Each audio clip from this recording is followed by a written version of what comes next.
AC Newman Cigar Studio in Boston, Massachusetts. Welcome to the Smokin Tobacco Show with your hosts, Matt Tobacco and Smokin Nicole. And good evening, ladies and gentlemen. Welcome to another episode of the Smokin Tobacco Show. My name is Matt Tobacco from SmokinTobacco.com, and I'm joined once again by my amazing wife, Smokin Nicole. And tonight is a fun show. It's a show I've been looking forward to for a little while. We have our friend Miguel of Crowned Heads. It's Crowned Heads night on the show. This is like I said, this is one I've been waiting for. I've been excited. Crowned Heads is, if you don't know Crowned Heads, it's an awesome brand. I haven't had anything from them yet that I really didn't like. Most of it's been really good. So I'm glad he's here. We can pick his brain, ask some questions. Miguel, welcome to the show, and it's a pleasure to have you here. Thank you so much for both of you having me on the show. First time on your show. Truly a pleasure, man, and looking forward to our conversation tonight. On behalf of the Crowned Heads family, thank you for supporting our brand, man.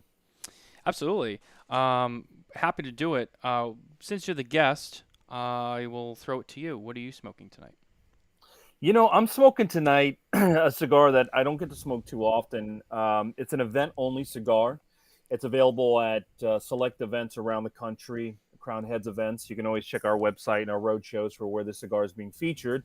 But it is called the Blood Medicine. It is an exclusive cigar that John Huber put together for some of these events that we do. So I've got a 4-pack here and getting into it with some rum, drinking some Leyenda rum from the Dominican Republic. My shout out to Anya Ramirez, who milled back some bottles for me from the DR. And I'm just here to have a good time. It's raining out here in South Florida, man. And happy to be on the show, smoking Blood Medicine. Absolutely. I mean, we haven't had that one yet, but I eventually hope I can get my hands on those. I've heard some good things, so excited to try it out for myself. We are smoking, I would say, is it safe to say one of your more popular lines? I mean, it's a limited annual release. If you don't know, if you haven't heard of it, it's Las Calaveras. We're going to smoke the 2022 iteration with the light blue band on it. This is going to be the 5 3/4 by 46. And you can find this cigar at twoguyscigars.com, where a single cigar will set you back $11.99, or a box of 20 will set you back $258.99. That's at the number 2guyscigars.com. And we're going to cut and light our cigar tonight with Cigar Blondie accessories, cutters and lighters, as always. Happy to have them on board. Nothing but the best. I know there's another set, and we haven't. I'm just gonna use my lighter. We haven't. I don't know why. I think it's still in my office. Yeah. And so I'm just gonna get that toasted up right now. Cheating, but I wish I had that one. Well, here you go. There you go. Gentleman right there. Look at that gentleman. Well, you guys are smoking what we call the LC46, Las Calaveras 46. The size is referred to as LC46. It's a size that we do probably every year. Some of the other sizes change a little bit here and there, but that size is very true to John Huber's heart. He loves 5 5/8 by 46, even a 6 by 46. It's a cigar that we both really enjoy. It's a true Cuban Corona Gorda, and probably my favorite size cigar as well. And that is the 2022 blend, man. I'm glad you got your hands on it. Yeah, I had the Toro, I believe. What's the other size? The 5 by 52? No, that's the Robusto. No, the 6.5 by 54. I had the 6.5 by 54, and it was good. This cigar, just right off that first light, has a different taste to it that I think I enjoy more. And I've been getting into the smaller ring gauges lately. So I have a funny feeling. So this is my first time with this size. Now, like I said, I've had some of the others, but it's my first one with the 46. I have a funny feeling I'm probably going to like this one the best. Because like I said, I've been getting the smaller ring gauges. But so on the Las Calaveras, we'll get right into, who Crowned Heads is as a brand and whatnot as well. This is an annual release that you guys do. And this is something that comes out, in limited quantities. I think, what was it, 1,500 boxes per size this year? Plus, it's about it's a little over 100,000 cigars that we do this year. Plus a sampler, and the sampler includes a Lancero that you can only get in the sampler. Yeah, Petite Lancero. So technically, there's 4 sizes. 4 sizes, 3 available in a box, 1 available only in the sampler. And the 1 year, every year the blend changes. So if people aren't familiar with Las Calaveras, it means the skulls. It's really a reference to Dia de los Muertos, which is celebrated on November 1st, November 2nd of every year. My family is of Mexican heritage. We celebrate it. That's a Mexican holiday, right? It is. It's a Mexican holiday. It's a day to celebrate those who have passed away and celebrate their life. It's not a mourning thing. It's a celebration. So we created what we call an ofrenda, which is an altar, and we have pictures of our family, and we have the flowers of the dead, and we have a bunch of different things on there. That Catholic and a little bit of native stuff, food, and it's really an incredible holiday. I think a lot of Americans, as they learn it, and obviously the movie Coco really kind of helped a lot of Americans get introduced to Dia de los Muertos. And it's a cigar that John has been producing since 2014. Every single year, it's been made at the My Father Cigar Factory, which is Don Pepin Garcia at the My Father Cigar Factory, obviously. Mm-hmm. Jaime, Yanni, and Pepin himself have different parts that they've done to help with the blend. And John obviously helps guide the blend and validate the blend. And every year, it's been very successful. It's released every year. Usually, we'll take pre-orders in June and we ship it in July. So it's a summer release for us, and a lot of people will buy some, smoke them, and then they'll save some for either Dia de los Muertos or they'll smoke it for whatever reason. And on the sides of all the bands, there are initials, and those are initials of people that have passed away that are either important in the industry or important to us. We've had family members, we've had musicians, we've had people in the industry, Carlito Fuente and Padrones, when they passed away. So there's little initials on there, and every year the initials obviously change. They passed away the year before, so every year is different. But that is really the blend. It is one of our most popular brands, one of our most popular releases, it is our most popular limited release. But in 2014 to where we are today, it's really been incredible to see the growth of Las Calaveras, and it's just something special. I've met people that smoke it because a family member passed away. They smoke it in remembrance of someone's birthday that have passed away or whatever. It's really turned into something on its own. And so I think John, Mike, the owners of Crown Heads, I really think it's probably grown beyond even what they thought it would be. And it's really, people have taken it and really made it their own. It's really special. So in the lineup, so you mentioned before, it began in 2014. Arguably, I know that 2014 is, at least in the circles that I've traveled, is one of the more popular ones thus far. I have a couple of them. Shout out to Abe and Smokin. Those are my boys down there. They had some a little while ago when I was down there, and I said, "Oh shit!" I said I grabbed some of these, and I've had the 2014, the 19, the 20, and the 21, and then the 22. And yeah, so far it always goes back to 14. I love that one, the first one. That's a really, really good cigar.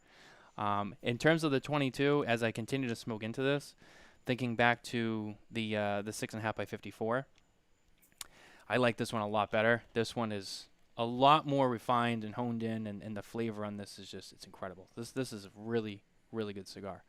I'm definitely gonna have to get a box of these at some point. Hopefully I can still find one. But yeah, no, this is a great cigar. And Las Calaveras is like we were saying, it's definitely a popular line, and it's something to look forward to, especially if you get into Crown Heads and you're a regular Crown Head smoker and you've had the few of them and you can try some of the older ones that have come out before. Like, yeah, it's something you look forward to, and it's one of those cigars for me that I was getting into Crown Heads myself, and different stuff, the Mil Diaz, the Juarez and stuff. And I had the Las Calaveras. I was like, oh my god! And that just was like, I got to spend way more time with Crown Heads, and it got me excited. So, really happy that we're smoking this tonight.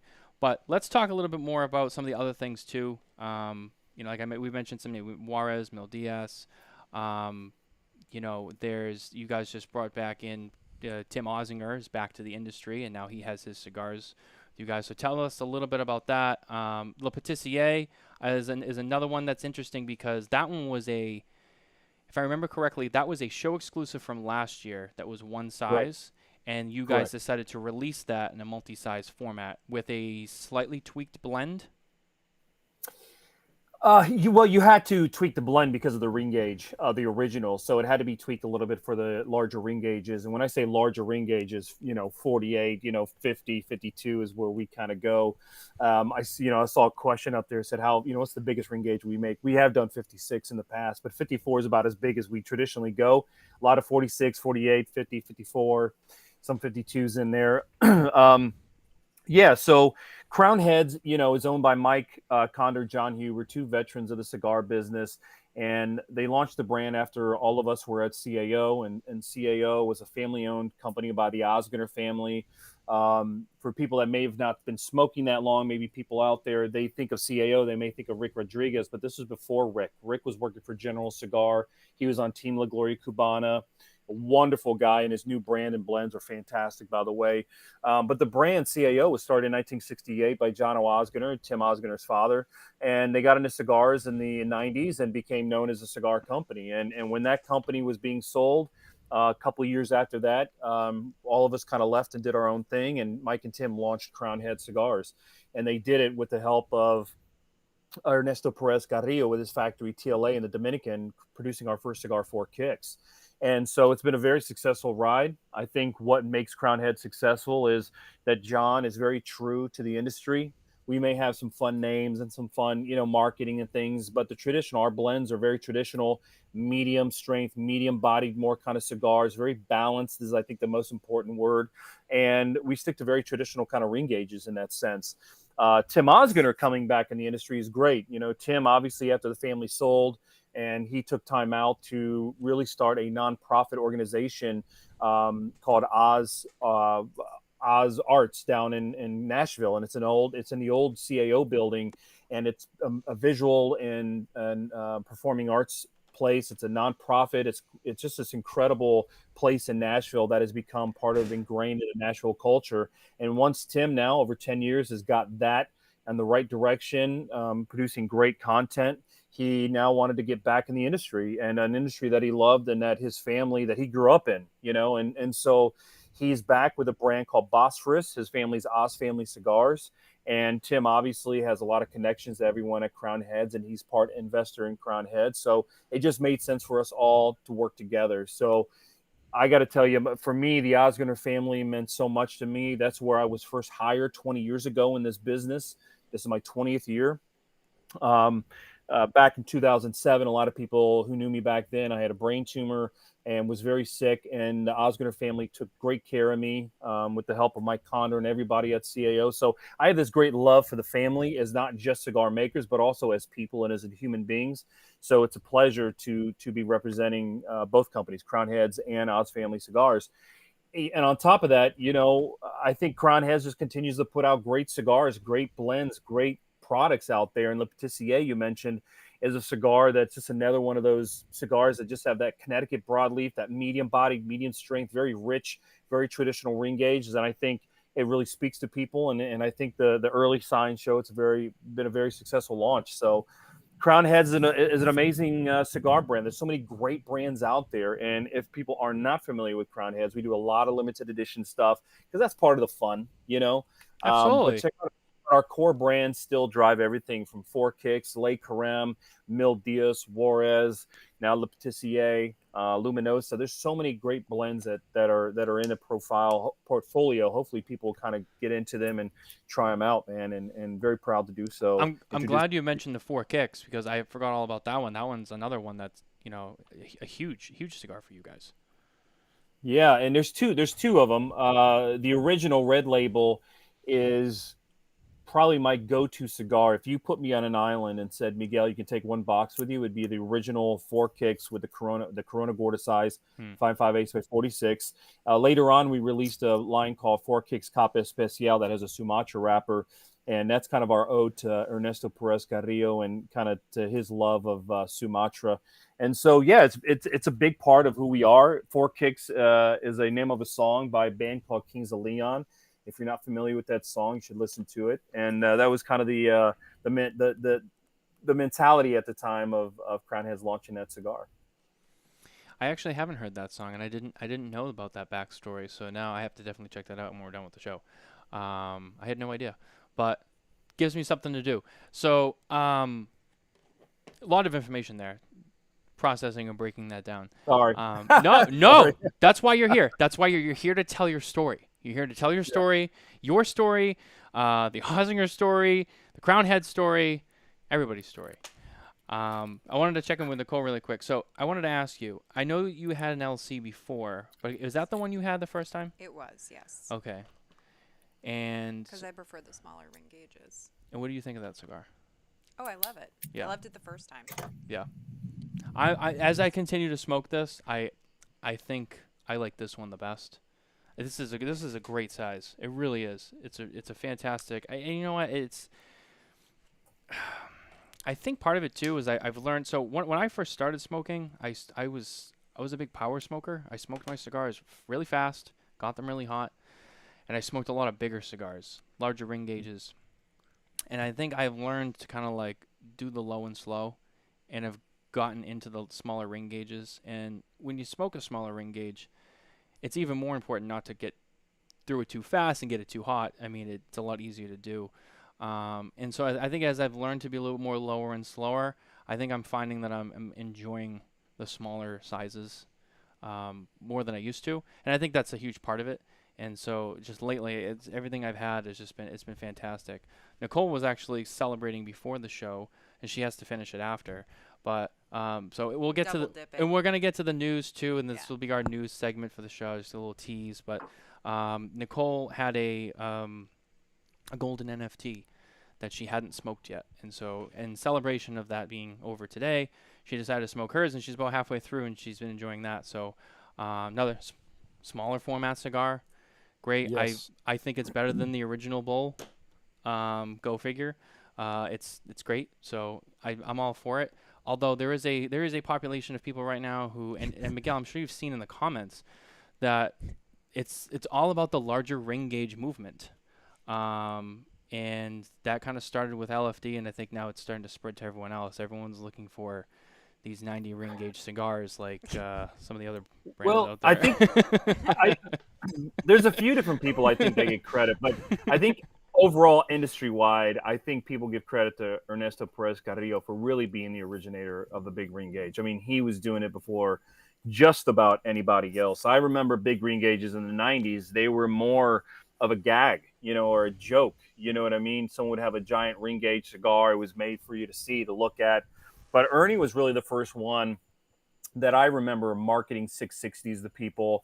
And to me, I enjoy smaller ring gauges. I don't want to smoke anything over 54. I'd rather prefer 48 and 46. But the God's honest truth is that when you look at a guy like Ernie, who's a legend, he's a Hall of Famer in the cigar industry.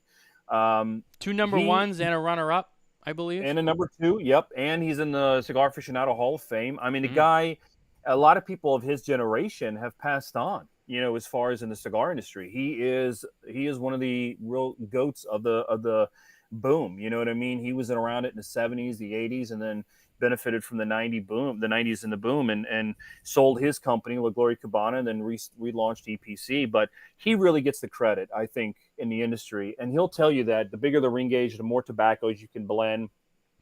Guys like Tom Lazuka at Asylum Cigars has really created a great popularity with it. La Flor Dominicana has done some incredible things with that. And when you see these guys, to me, if you smoke 660 or 770 or a Corona Gorda, after 20 years, man, I respect what you enjoy is what's most important. So if you like the big ring gauge format, there's so many great cigars out there to smoke. If you like small, there's a lot more cigars to choose from as well.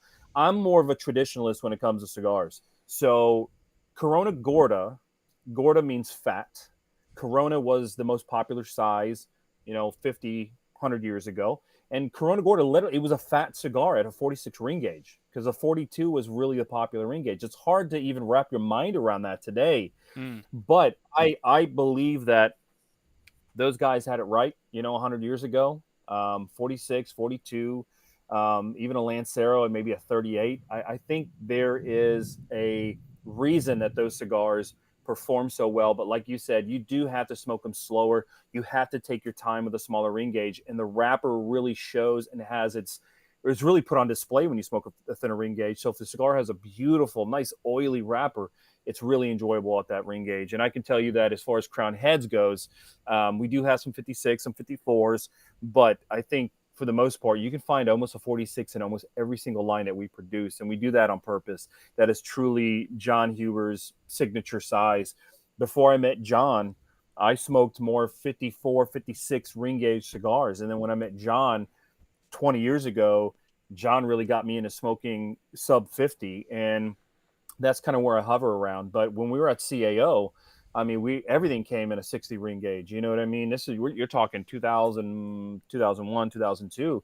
Yeah. So big ring gauges have been around a long time, but I have to tell you that I think today the 60 ring gauges and over are better today than they ever have been. And so if you do like big ring gauges, I think your palate today, you're getting so much better blends and better tobaccos, where many years ago, maybe people weren't using the best tobacco in big ring gauges because they were so fat. But today, a 46, a 60, a 50, whatever you're smoking, as long as it makes you happy and you can enjoy it and you get a good draw and a good burn, at the end of the day, that's the most important thing, is the cigar that you have in your hand that you enjoy. I would never give a 46 to a guy who likes 60s, and I don't think you give a 60 to a guy who likes 46 is going to enjoy it. But heck, that's why we make all different sizes in the industry, you know? Yeah, variety is spice of life. Speaking of, you touched on wrappers a little bit. I have a question here. What is the latest news on the broadleaf crop? #industry talk. Yeah, so, broadleaf, everyone knows that years ago, broadleaf had a real serious issue. I don't know if people understand how the broadleaf works, but a lot of the broadleaf was being grown. And when you're buying from a grower, there's a lot of people that are buying tobacco from these growers. And a lot of broadleaf is used on backwoods and other kind of cigars like that, right? And a very small percentage of those wrappers are good enough for the premium cigar industry. And so that percentage, there's such a small percentage, it's already tough to get broadleaf, first of all. Then when you had people with broadleaf, the storms were ruining things, and there was a couple seasons of bad crops and really wet. And what happened was some of these big companies went in there and bought whole crops. They would say, hey, listen, don't worry about sorting them. Don't worry about doing anything. Just we'll take your whole crop. And that really put the premium cigar industry at a disadvantage on broadleaf. And there is broadleaf seed being grown in Nicaragua and Honduras. There's broadleaf being grown in Pennsylvania. But if you want the real McCoy, it was tough to get. And we have a brand called Le Carême. Le Carême is a broadleaf cigar that Ernesto Perez Carrillo does for us. And that cigar has performed incredibly well. It was off the market for almost 2 years. And I got to give credit to where credit's due. John and Mike, instead of putting another leaf on there, another Maduro leaf on that cigar and passing it off as broadleaf, they said instead of changing the blend or the wrapper, we'd rather take it off the market. And as a sales guy, that's tough, right? Because I build sales for the company. That's my role. I'm a national sales manager. But there's a level of legitimacy and respect that I have for those guys, because instead of faking the funk, they said, let's take it off the industry until the broadleaf's back. So broadleaf obviously is getting much more easily ability to obtain. And so if you're an independent boutique brand, it's getting a little easier. Hence the reason why we launched Le Patissier this year.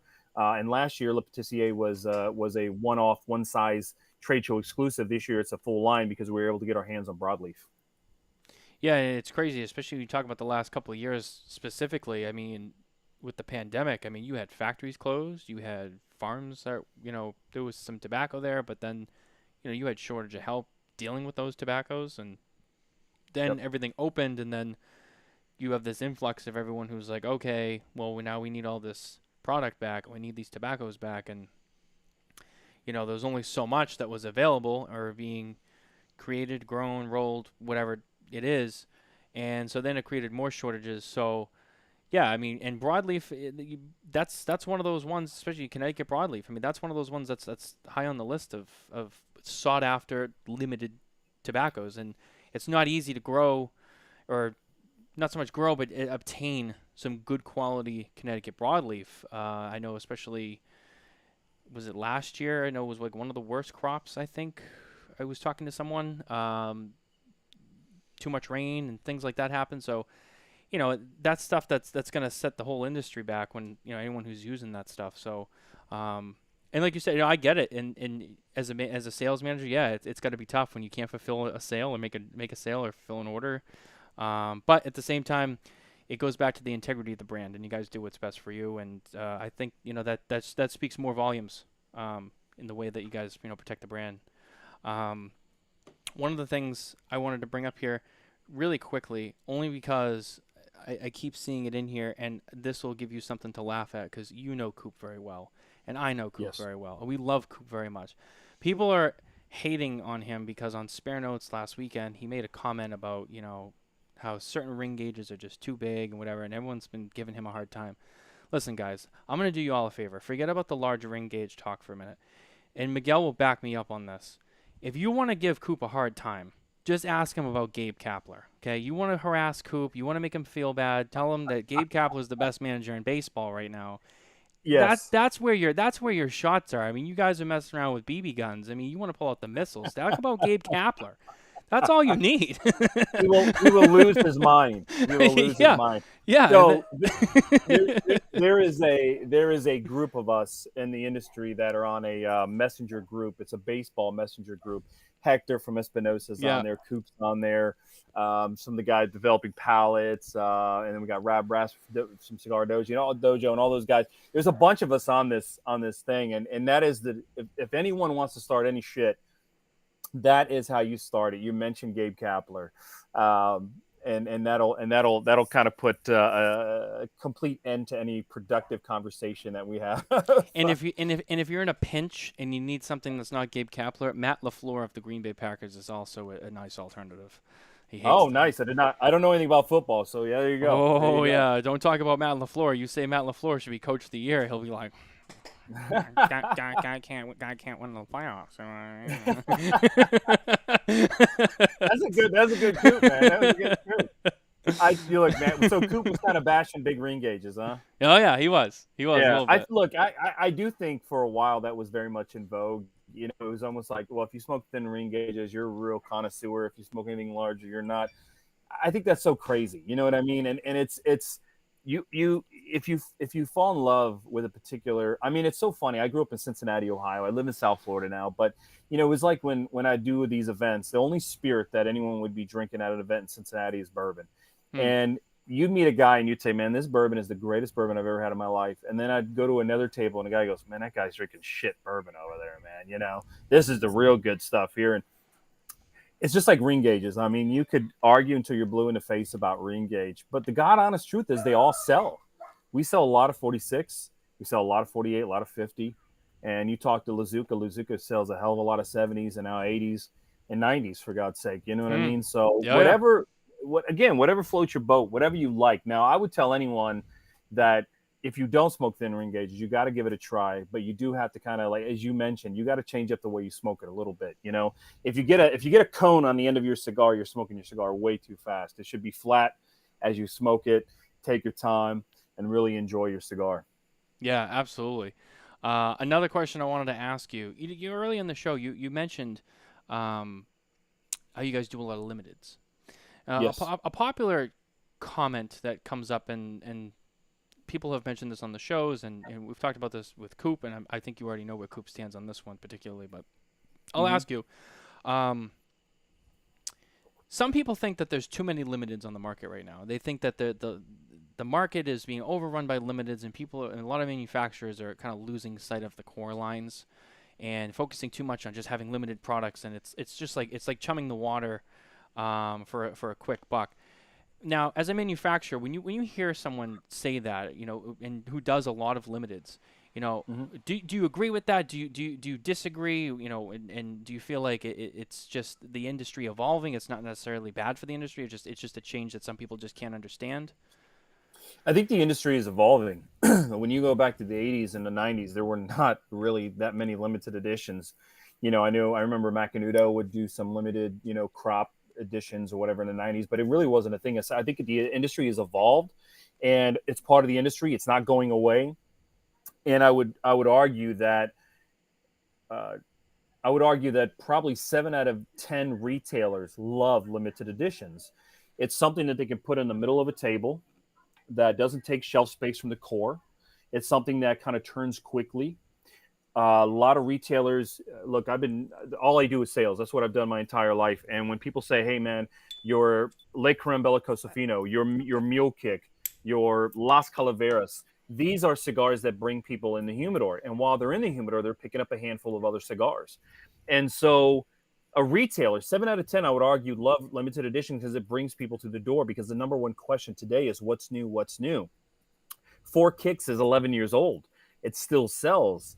But what brings people through the doors? And a lot of it is limited edition stuff while they're there. Retailers love selling them, core this, core that.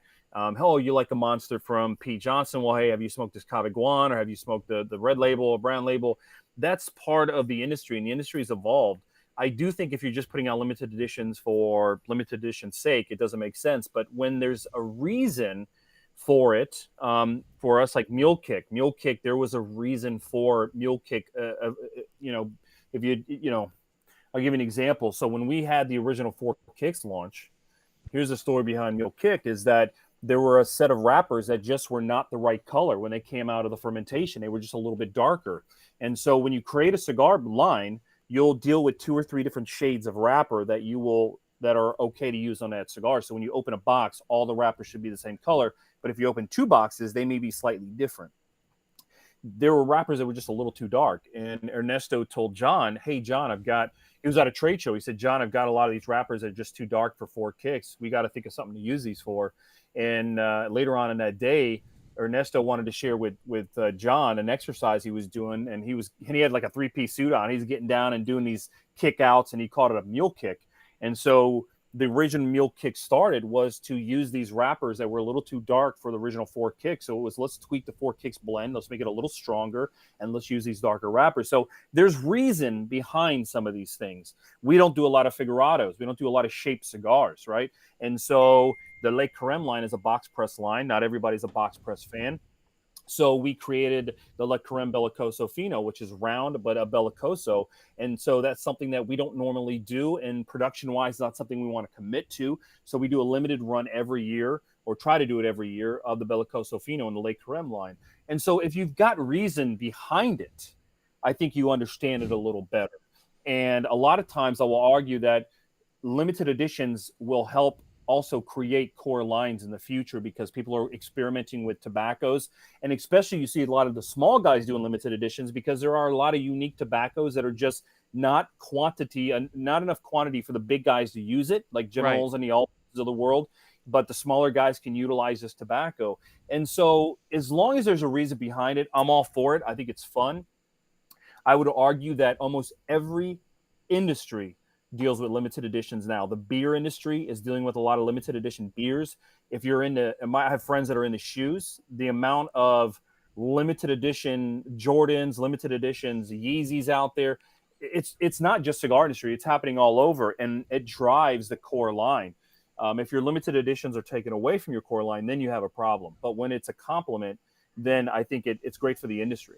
Yeah, people always really want something that's limited, that that they feel like they have to have. And then there's always that, oh, they're only making so many cigars, and I got to have it, because if not, I'll miss out. I can't just get these later. Oh, I can go get, whatever cigars, Perdomo champagne. I can buy Perdomo champagne any day of the week, any store I go to, but Las Calaveras 22 comes out, like, when they're gone, they're gone. So it's also like that sense of urgency. And I think it's, a huge thing that plays into the psyche too, and you're right, and manufacturers should use that, in the right way, like you said, as a compliment, and it's also a good way to get customers in the door. It's like, oh, you like Las Calaveras, oh, you like some of the other stuff, have you tried the Four Kicks, have you tried some of the core line stuff, and get them into that way. I know brother, you hit the nail on the head, because I've met a lot of people that instead of saying, hey, I was introduced to Crown Heads by Four Kicks or Le Creme, it's usually, hey, I was introduced to Crown Heads through Las Calaveras, and now I'm smoking Mil Diaz and Juarez and Luminosa. And I think that is really what a manufacturer wants to happen. And when we're at events, I mean, people love to talk about limited editions, but our cores obviously is what sustains us, and really what we cut our teeth on, and really what makes our name. But limited editions are fun, man. If they weren't, No other industry would be doing it. But as I mentioned, a lot of industries are seeing limited editions. And we even see it. I'm a baseball guy. I'm a baseball fanatic. Yep. And what we're seeing is that they've noticed that if you're into hats, the amount of limited edition baseball caps, you can buy a Reds hat, Cincinnati Reds hat that's strawberry in color with gold. You can, and now the baseball teams are creating jerseys for different events and different things that are happening that they only wear once or twice. It's part of the nature of I think the evolution of us and people that enjoy different things, beer, wine, cigars, or whatever it is. And I think it's fun. I think the American consumer is just moving away from black and white. They want all the colors on the spectrum. It's like, kind of like with the baseball thing, you make a good point. It's like for a while you had the away jersey and the home jersey, and then maybe there's an alternate jersey. But, now, like, in baseball is a good one, you got all the holidays. Even like the football teams are doing it too. There's different things that they do. Breast Cancer Awareness Month, they do like some of the pink stuff. Military appreciation stuff that goes, so people want to have a variety, and they want to have a collection of different things, and I think it's definitely true in the cigar industry as well. I want to hit our news segment really quick. Our news segment is brought to you once again by our friends at Micallef Cigars. If you head over to micallefcigars.com today, you can sign up to become an official ambassador, get your official ambassador number, coin, and while you're at it, join the Micallef Ambassador Facebook group and hang out with the fellow Micallef smokers. So news a little similar to last week, in recognition of all of the coverage that we have been bringing you from the La Flor Dominicana Golden NFT. Today was the day the final NFT was sold. That final NFT sold for $98,001. And kind of an odd number, but that's what it was. And so all 7 are now gone. They all sold. All of them with the exception of, I don't know if we have confirmed identity on the final winner today. It was by a username Preston, who bought it for $98,000. Other than that, the rest of them, but except for one private buyer, all went to retailers. So Jack Schwartz out of Chicago got one. Alexander Martinez of Main Street Cigars in New Jersey got 2 of them. Matul and Danny of Sun Cigar Lounge and Tobacco Plaza, respectively, they each split number 6. So the interesting thing is going to be, okay, now that they're gone, what happens now? I mean, these retailers are looking at this as an investment to have an exclusive right to sell these cigars, and so when will they be available? What are they going to charge for them? Are people going to want to spend whatever price? We're hearing anywhere from $150 to $250 per cigar. It's an interesting project. Definitely, I think caught the industry off guard a little bit. I mean, everyone's kind of heard, and Miguel, I know you've probably heard about the NFTs. United Cigar did one last year. It was more of a traditional NFT. It was just the art file. This is kind of the first, at least that I've heard, and most people I know who know a little bit about NFTs have heard where an NFT actually had something more tangible to it and was a continuing beneficial income to it too. So it will be interesting to see how this now goes forward. They're sold. Now what happens? So you can read all about this, information about the NFT, who the winners are, what they sold for, and what's kind of to come next at smokintabacco.com, where each NFT was covered individually, and there's information on all of those. If you head over there, that's where you will find it. So congratulate, and and I just want to say this really quick too. Congratulations to the Gomez family on this, because I've had talks with Tony, and I know going into it, Tony was nervous. Like, I don't know if people are gonna buy this and be into this and get it. And I know that he put a lot of effort into this project. So to see it be this successful, I just congratulations to everyone over there, the Gomez family, everyone at LFD. Obviously, Carney is a part of this show too. So and he's VP of sales. So just congratulations to them. Really, this was a amazing thing that they did. I'm shocked. I couldn't believe they did as much as they did. It's insane. But I love it. I love it. I don't know if I can chime in on it, but I love absolutely. Yeah, go ahead. Yeah. I love innovation. I love uniqueness. I love the fact that they were willing to try something pretty unique. Again, it's not your traditional NFT. And, kudos to the guys over there. Carney, more than anybody else over at La Flor. And I think it's a great thing. I get to spend time with him at TAA every year, and he's just a great guy. And I'm great to see the success of these NFTs. And it's probably not going to be the last one you hear about in the industry. And I think it's unique and it's fun, you know? I think that, La Flor Dominicana, they're not a small company, but they're obviously not one of the bigger companies. They're a good sized company. For them to pull off something like this, I think that people who have similar capacity and potential to pull something off like this, including even the really big companies, like the first one that comes to mind is Drew Estate.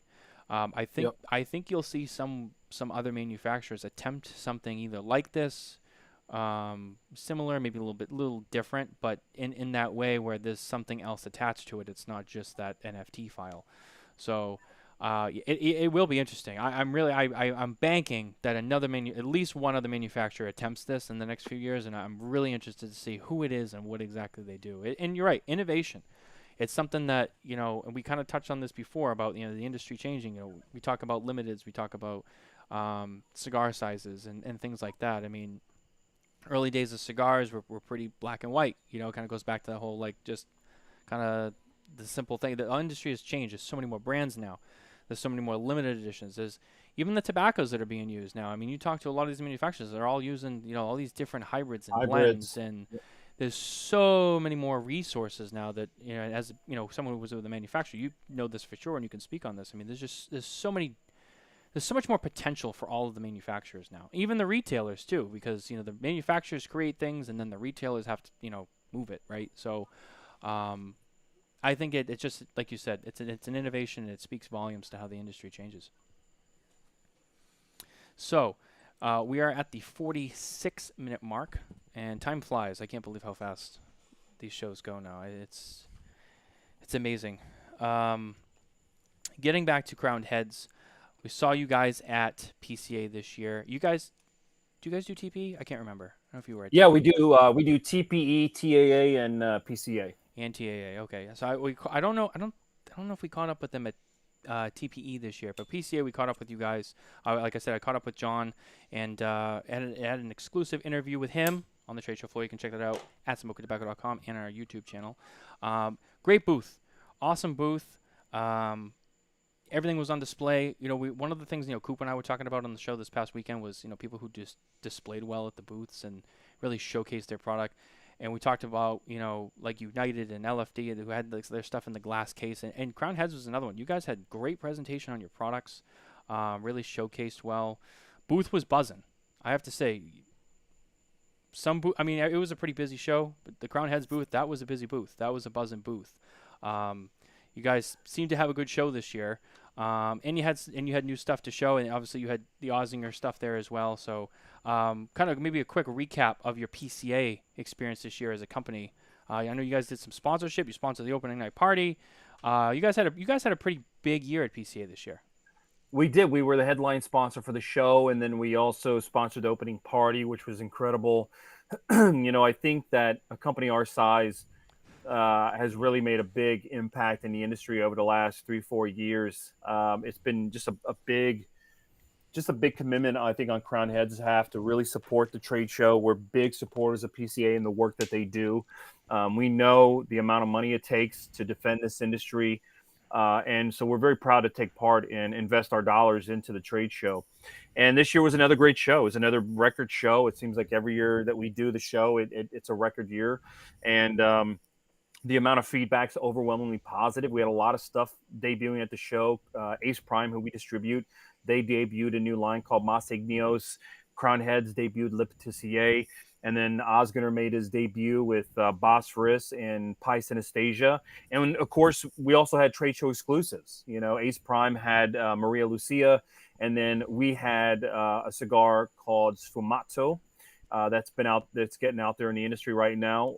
We love the show. We love to support the industry. Mike Conder, who's one of the owners of Crowned Heads with John Huber, he sits on the board. He's been involved with PCA forever, and defending our rights in DC. And we know that the show is about debuting new product. We know it's about writing orders, but it's also about getting the industry together and celebrating premium cigars. Premium cigars are more than just a commodity. It's a culture. and there's a lot of history to it. Tobacco has been smoked in the Americas for probably as long as humans were walking on this continent. The indigenous people of the Caribbean and South America and Central America and North America were all enjoying tobacco. Europeans came over in 1492, discovered tobacco, and it quickly, conquered Europe and Asia. And I think tobacco is if you have a love for the product, you have such a love for the plant. Things like the trade show are just this incredible opportunity to get together and celebrate. It's not just manufacturers and retailers. There's cigar media like you and your wife, and so much more that goes into it. And it's a celebration of this industry. And part of it is that, with taxes, with anti-smoking bans, with the FDA trying to control us, in reality it's an opportunity for all of us to get together and just say, you know what, we're going to defend cigars. We're going to defend this culture. And we're here to celebrate something that we love and we're passionate about. And that's really what the trade show is about. And I'm glad that we continue to stay committed to the show. And hopefully the show continues to grow. There was a while there where it was dipping for a while, but as you saw this year at the show, it was a huge turnout, and we hope that it continues that way. Yeah, I thought overall this was a successful trade show for everybody. Obviously, last year, odd show, show was put together in 100 days. No one knew if it was going to happen. No show the year before that. You asked a lot of people in the industry, they'll tell you that the 2019 show was one of the worst. I think all things considered, I think this year was a very good show. If some changes are being made, I think that this show is on a good path. I think that there's a lot of good things to come. I think that one of the aspects to that is it just takes some time. So I think, this year was a good showing of, good things to come. And I'm excited for 2023 and to see what happens after that. Does the show stay in Vegas? Does it leave and go to another city?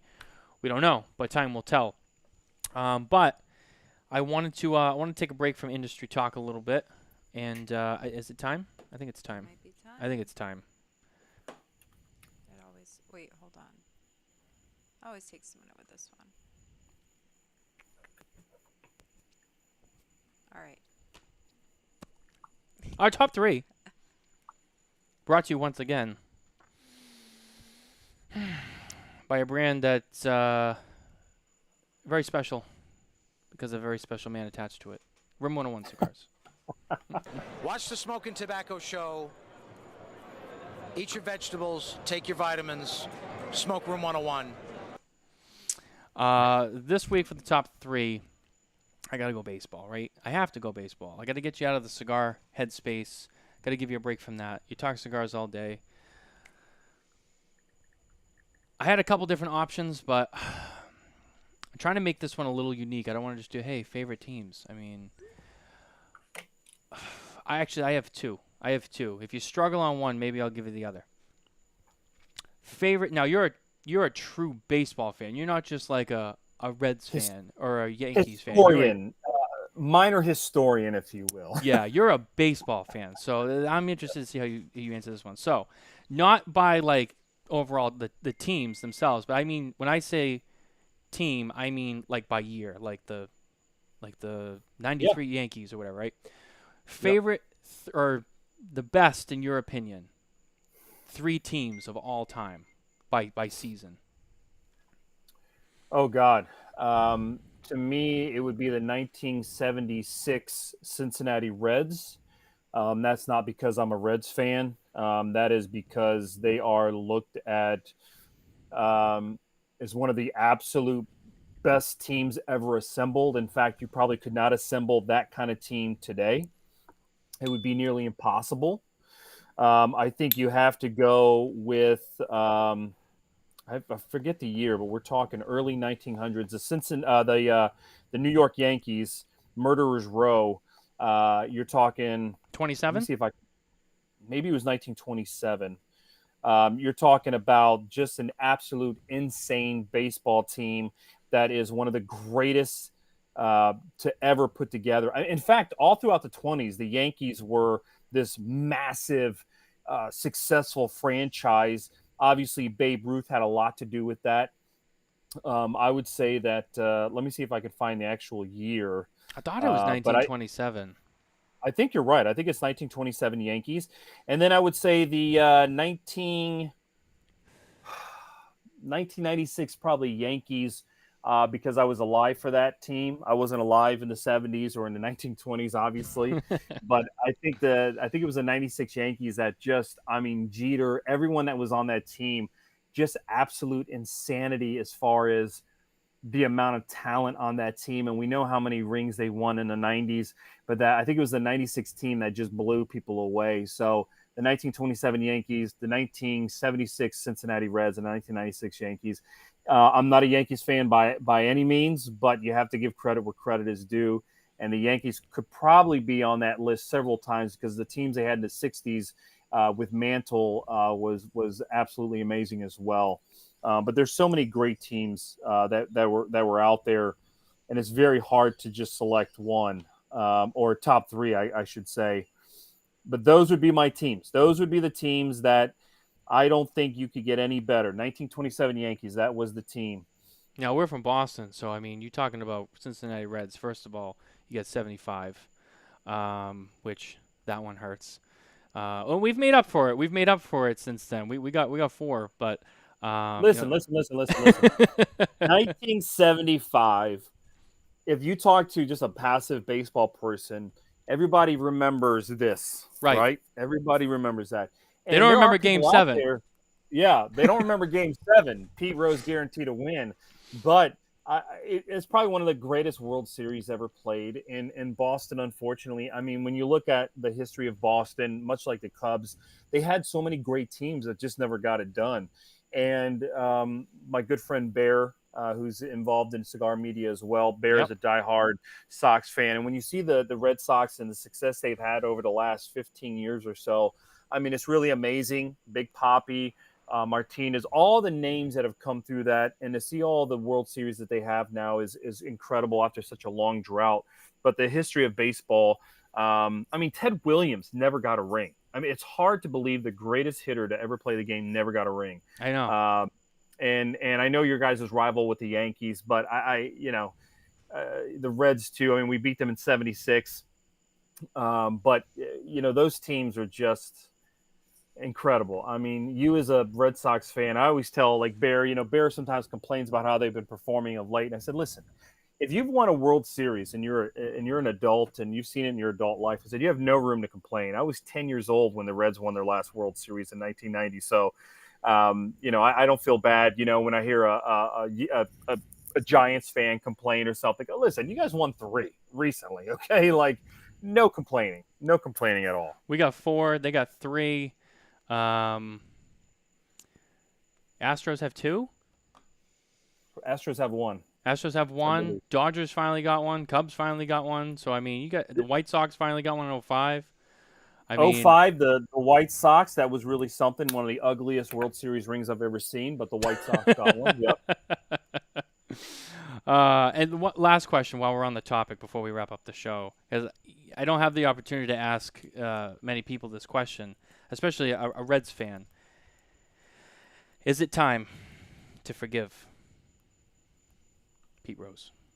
Absolutely. God, you're going to get me on a tangent here. The Major League Baseball is a corporation. And then you have the Hall of Fame, which is a separate corporation. They have no connection except for they work together. They are not owned by each other. Right. The Hall of Fame could bring Pete in whenever they want. They've just honored the band that Shoeless Joe Jackson, the guys that Major League Baseball band, they honor that, which they don't need to.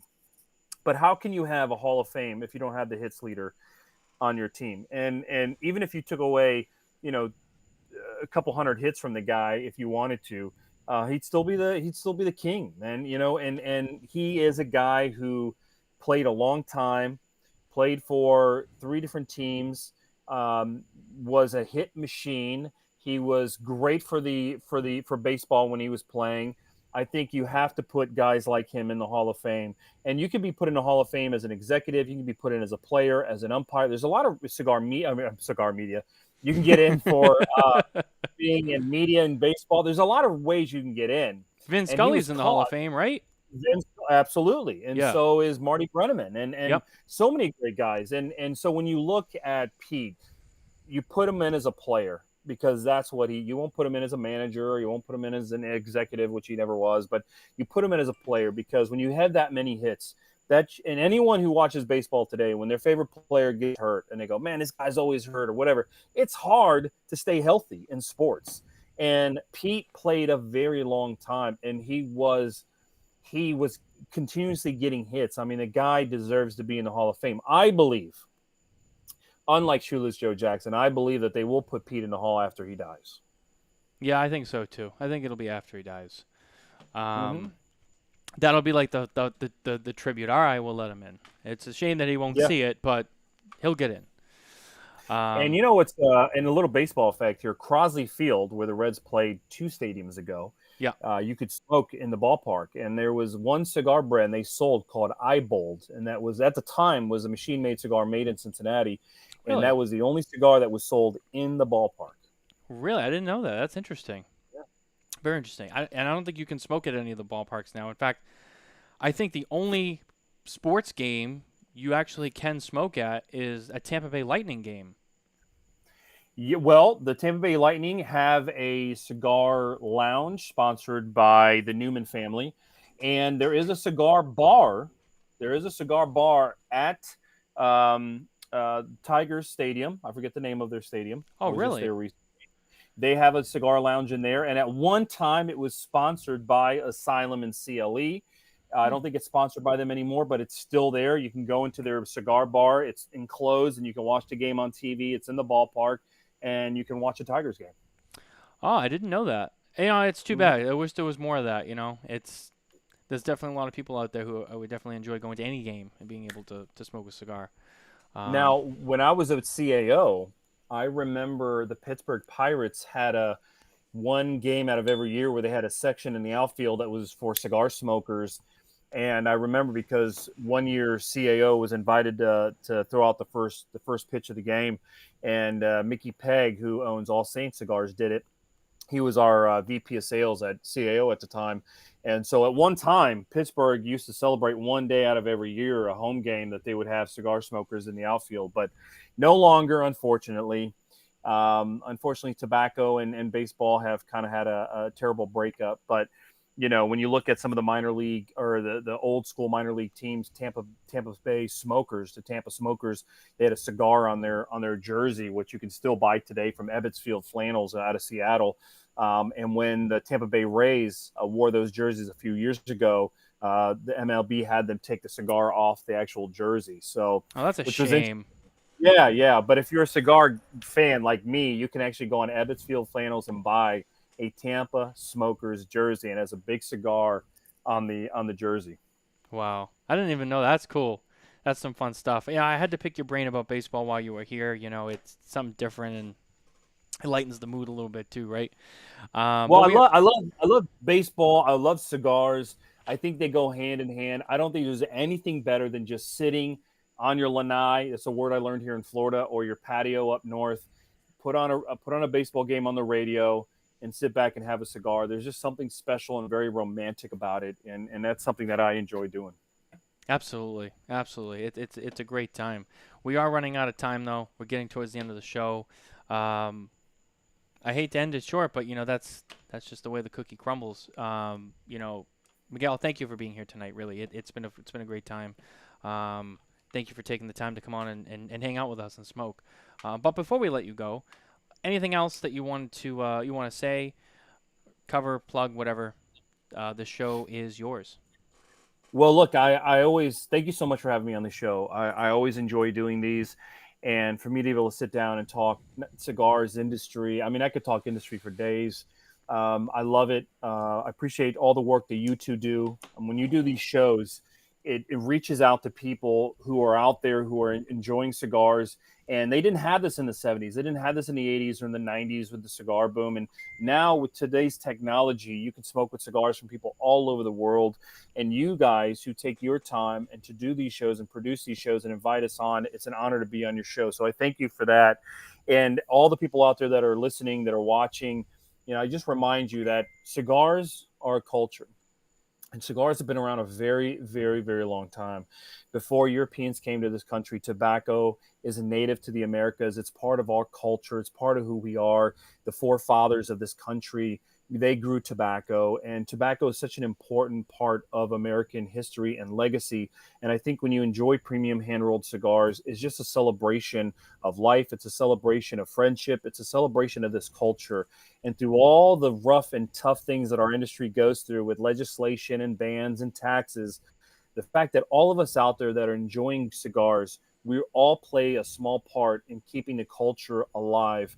And so all of you out there, when you smoke a cigar, when you enjoy a premium hand-rolled cigar, it may be a Crown Heads, a La Flor Dominicana, or any other brand, it truly means the world to all of us, because all of us are carrying the flag for the industry and want to make sure this industry is alive for our kids and the next generation. And so to all of you, I raise a toast to all of you that enjoy a cigar, that tune into this show. Thank you so much for having me on the show, and we'll see you out on the road. And Nicole, thank you for being a great host as well. Matthew, thank you for being what you are. Thank you guys so much. Thank you very much. Very well said. Very kind. Thank you for the kind words. Couldn't have said it any better myself. Don't go anywhere. Just stay with us as we go off the air. But guys, that's gonna do it for us this week. Thank you for watching. Thank you for listening. Don't forget to like and subscribe on our YouTube channel and everywhere you can get your podcast, on all the podcast apps. And while you're at it, head over to smokintabacco.com for everything else that we do and for more news and updates from the cigar industry. And with that, we'll see you next week. Take care.